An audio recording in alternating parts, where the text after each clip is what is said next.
ताऊ जी राम राम। राम राम भाई। और ताऊ जी, दिल्ली में बुलडोजर की बड़ी चर्चा चल रही है, बड़ा बुलडोजर का ट्रेंड चल रहा है दिल्ली में, क्या कहेंगे इसके लिए? राजनीतिक स्टंट। जहां तो जहां वहाँ जनता का। हम्म। जहां जहां चुनाव होंगे हम्म। वहां वहां जनता को इन चीजों की आदत डाल लेनी चाहिए। हम्म। तो सुप्रीम कोर्ट ने तो ये कहा कि जो है हम पार्टी सियासी दलों की नहीं सुनेंगे, हम केवल पीड़ित लोगों की सुनेंगे। अगर सुप्रीम कोर्ट पीड़ित लोगों की सुनते तो कम से कम ये अधिकारी जो बुलडोजर के लिए आदेश कर रहे हैं या जो नेता इस पे बात कर रहे हैं, जो देश में नफरत फैला रहे हैं, वो अब तक जेल चले जाने चाहिए थे। तो जब हम शाहीन बाग पहुंचे तो वहां के लोगों ने ये कहा है कि एक खास कम्युनिटी को टारगेट कर रही है बीजेपी, क्या कहेंगे बिल्कुल इस पर? सही कह रहे हैं। हम्म। देश में नफरत इसी चीज से फैलती है। हम्म। दिल्ली में जो एमसीडी के चुनाव है उस पर भी कयास लगाए जा रहे हैं, उस पर भी कहा जा रहा है कि उसको देखते हुए सब हो रहा। देखिए एमसी, मैंने कहा ना, जिस जिस प्रदेश में जिस तरह के भी चुनाव होंगे हम्म। वहां तरह का माहौल पैदा किया जाएगा। अब ये हमें और आपको सोचना है कि हमें राजनेताओं के कहने पे लड़ना है या हम सबको आपस में प्रेम सद्भाव से रहना है, भाईचारे से रहना है और नेताओं की बातों को खारिज करना है। ये हमारे और आपके ऊपर डिपेंड करता है। बीजेपी के नेता हैं केंद्रीय मंत्री रामदास अठावले, उन्होंने कहा है कि हम तो उन्हीं पर कार्रवाई कर रहे हैं जो गलत है। तो बताइए, इनसे पूछिए लखीमपुर खीरी में क्या सही था? उस पर बुलडोजर क्यों नहीं चला? बिल्कुल। उत्तर ललितपुर में थाने में बेटी गई थी न्याय मांगने हम्म। और वहां की पुलिस ने उसी के साथ दुराचार कर दिया। बिल्कुल। उन उन दुराचारियों के घर पे बुलडोजर अभी तक क्यों नहीं चला? जायज मांग है आपकी? नहीं, मेरी मांग नहीं है। मैं तो नहीं, उन्हीं जायज। की मैं तो उन्हीं की बात पर उन्हीं को बता रहा हूं हम्म। कि अगर हम लोग निष्पक्ष कार्रवाई करेंगे तो जनता साथ देगी और अगर हम द्वेष भाव से करेंगे तो जनता हमारा विरोध करेगी। लेकिन ये कहा जा रहा है कि अभी जो शाहीन बाग में अभी कुछ वो नहीं हुआ, अभी कल फिर चल सकता है बुलडोजर, 13 तारीख तक का समय दिया गया है। देखिए, जुल्मी तो जुल्म करेगा, हम्म। जुल्मी जुल्म करेगा सत्ता के गलियारों से। चप्पा चप्पा गूंज उठेगा इंकलाब के नारों से। तो देश को इंकलाब के नारों की जरूरत है, सबको एक साथ रहने की जरूरत है। हमें हिंदू मुस्लिम में नहीं, भाईचारे में रहना चाहिए। अगर हम भाईचारे में रहेंगे तो ये हम्म। सत्ता के दलाल, हम्म। सत्ता के लालची नेता हम्म। जनता का कुछ नहीं बिगाड़ सकते। सत्यपाल मलिक ने आज फिर कहा है कि सरकार ने जो किसानों को वादा किया था वो भूल गई है। भूल गई है। और जो कहता था मैं देश नहीं झुकने दूंगा, हम्म। आज रुपया कहाँ चला गया और डॉलर कहाँ चला गया, इस पे कोई बात नहीं करेंगे। हम्म। जो 2013 में कहता था मनमोहन सिंह जी के लिए कि प्रधानमंत्री महंगाई का मैं शब्द नहीं बोलते, तो आज वो बोल रहे हैं खुद। आज मोदी कहाँ है? देश का गृह मंत्री कहाँ है जब देश में दंगे की हालत पैदा हो रही है? वो दूसरे प्रदेशों में दंगे की जड़ बोता फिर रहा है, बीज लगा लेकिन रहा है। अमित शाह जी तो कह रहे हैं कि सीए लागू करेंगे। अरे, ये गृह मंत्री का काम है। हम्म। मंत्री का काम होता है कानून व्यवस्था बनाना। हम्म। ये कानून मंत्री का काम था, वो किसे क्या कानून बनाना है या नहीं। लेकिन हम पहले ही कहते थे कि ये देश दो लोग ही चला रहे हैं और दो लोग बेच रहे हैं और दो लोग खरीद रहे हैं। लेकिन अब खरीदार इसमें तीसरा रामदेव और जुड़ गया। अच्छा, तो कैसे? अरे, रामदेव ने अभी एक कंपनी खरीदी है मध्य प्रदेश में जो 14,000 करोड़ रुपया जिस पे बैंक का कर्जा था, हम्म, वो डिफाल्टर हो चुकी थी बैंकों की, हम्म, उसे अडानी खरीदना चाहता था, लेकिन दिल्ली से एक फोन गया कि हम्म, अडानी जी आप रहने दो, इसे लाला रामदेव खरीदेगा। और रामदेव ने जाकर के वहां 14,000 करोड़ रुपए की कंपनी को 4,200 करोड़ में, 4,200 करोड़ रुपए में खरीद लिया। और फिर उस कहता है कि बैंकों से लोन चाहिए, बैंकों ने मना कर दिया। हम्म। तो फिर दिल्ली से फोन जाता है बैंकों के पास, और सरकारी बैंक दौड़ करके उसे 3,200 करोड़ का लोन दे देते हैं। डिफाल्टर फैक्ट्री को फिर दोबारा से लोन दिया गया है। ये है सत्ता की ताकत। तो तीसरा साझीदार मिल गया ना सरकार को। तो ताऊ अगर किसी को 10-20-50 हजार लाख 2-4 लाख रुपए लोन चाहिए तो बैंकों के चक्कर लगाता है, उसको तो लोन मिल नहीं पाता है। और इनको एक फोन पे लोन मिल गया इतना तगड़ा। जिसका बाप दरोगा उसे क्या चिंता भाई। बिल्कुल बिल्कुल। जब इनका पिताजी ऊपर बैठा है, हम्म, कह रहा भर भर के ले जाओ बस, हम्म, चुनाव में मेरा प्रचार करते रहना, जितना रुपया चाहिए चाहे सारा देश बेचना पड़ जाए। हम्म। लेकिन ताऊ वहाँ की जनता ने, जो शाहीन बाग की जनता है, उसका बड़ा विरोध किया। और बहुत कुछ मतलब काफी जनता में वो देखने को मिला। बहुत देखिए, हर कम्युनिटी के लोग थे वहाँ। शाहीन बाग में मैं ये नहीं कहता कि वहां ऑथोराइज है या अनऑथोराइज है। हम्म, मैं ये कहता हूं अगर शाहीन बाग में अनऑथराइज है हम्म, तो वो अनऑथराइज बना कैसे। वहां के जो अधिकारी थे, हम्म। इसके एमसीडी एमसीडी की। के बिल्कुल बिल्कुल। और इसके डीडीए के, हम्म। ये कहाँ थे जब वहां अनऑथराइज बन रहा था।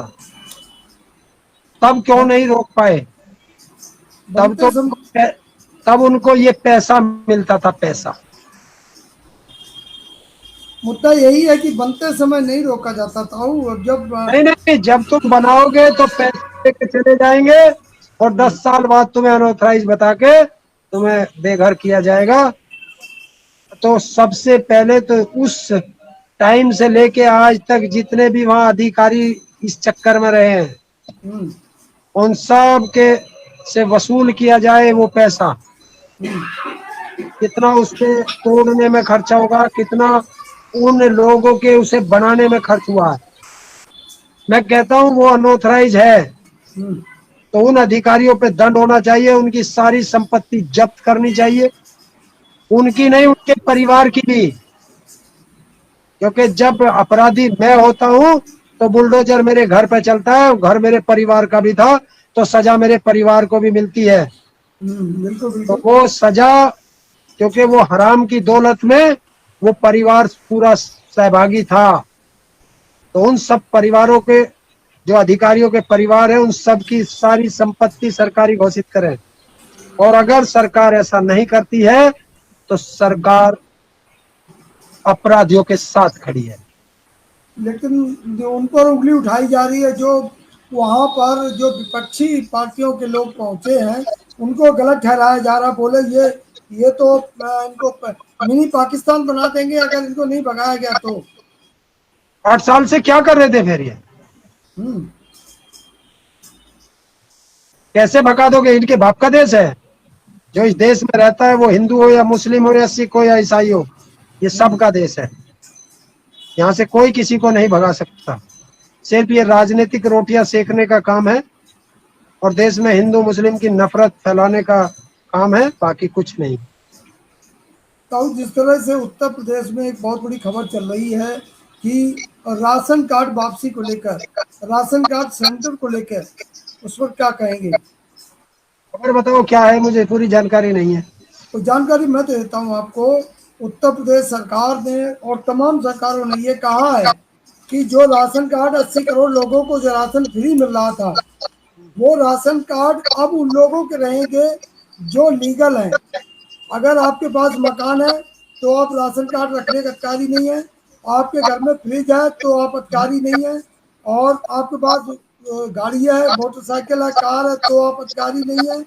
और आपका मकान है, मीटर है, यानी उन लोगों को राशन कार्ड जमा करवाएं और जो अब तक राशन लिया उसका 27 रुपए किलो के हिसाब से पैसे सरकार वसूलेगी।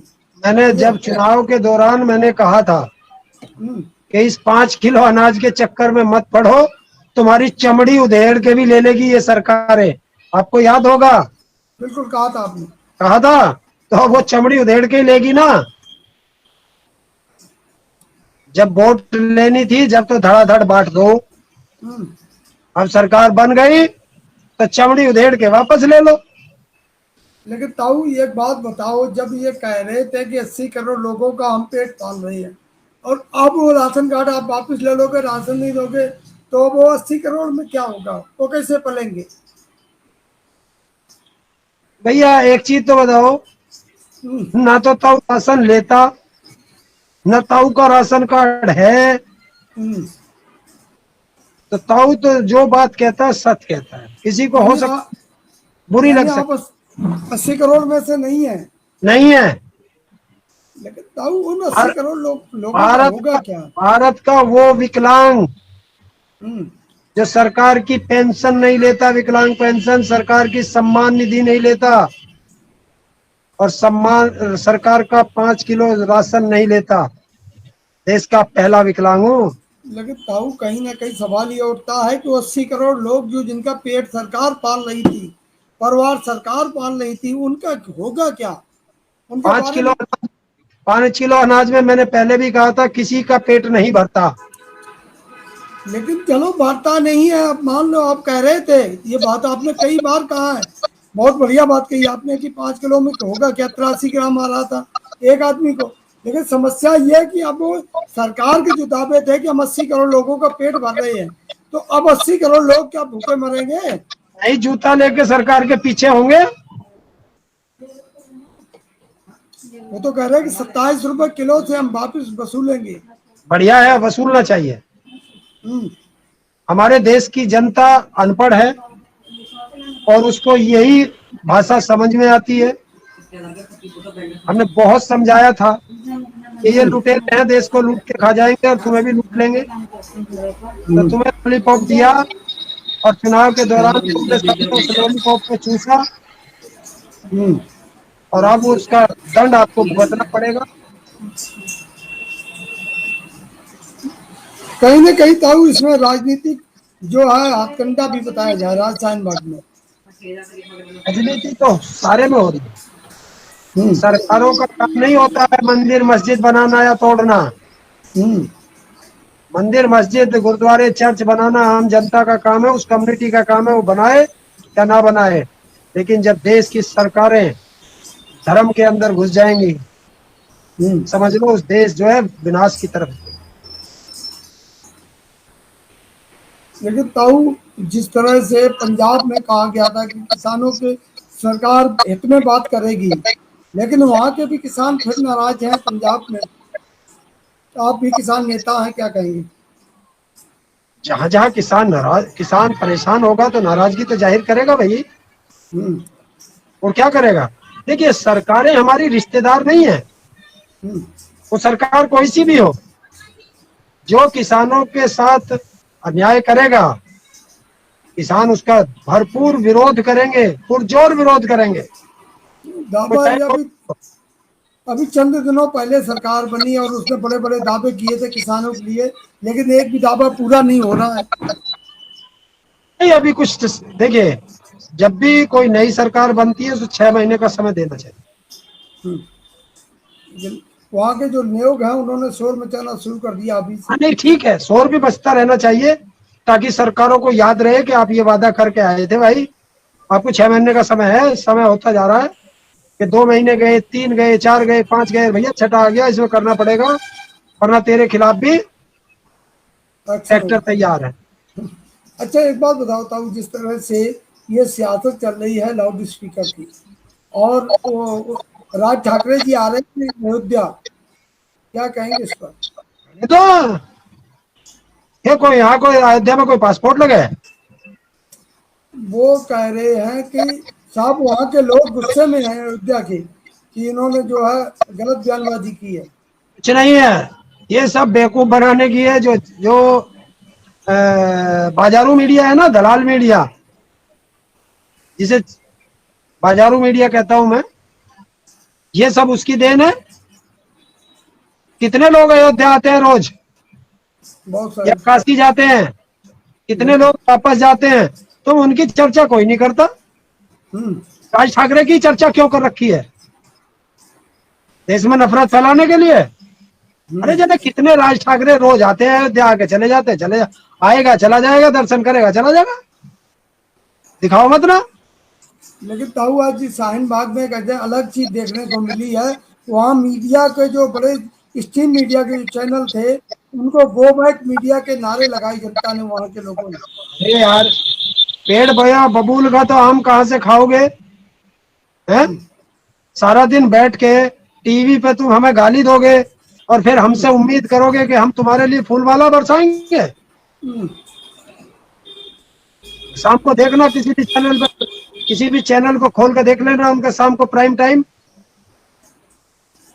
सब नफरत फैलाते हैं, पूरे जहर फैलाते हैं पूरे देश में हिंदू मुस्लिम का। और फिर सोचते हो हिंदुओं के यहाँ या मुस्लिमों के यहाँ जाओगे तो तुम्हें खीर पूरी खिलाएंगे।